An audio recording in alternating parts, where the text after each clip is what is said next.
There is a common stalling tactic that I've used and I've noticed other people use as well.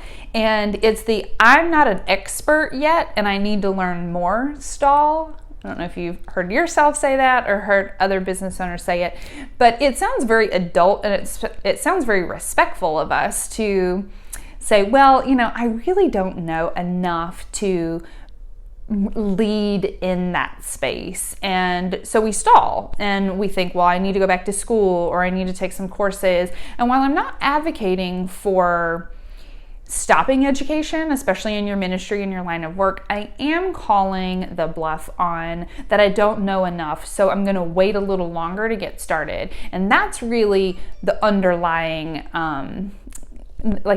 payoff of that stalling technique. So if I don't know enough, then I can procrastinate, and I feel really good about procrastinating. I feel really responsible, really adult of me that I'm going to go learn more before I start my business, or I write a newsletter, or I host a workshop. And we all know that action is the way through anything, and a lot of times we teach that which we need to know anyways. So if there is something within your business that you feel you're not 100% on, then just start teaching it. You can write it to teach, you can speak it to others, you can have a workshop. But once you start to get in teacher mode, then you'll find that you just naturally are learning more. The more you speak it, the more it comes out with ease and grace versus kind of bumpy. And it's okay to suck at first. We all stink at our own ministry. I know when I first started organizing, I don't know if those people thought I wasn't any good, but I know my ego thought I wasn't any good. And I still learn. I'm learning every day, but I'm learning because that's part of the passion and that's part of my ministry.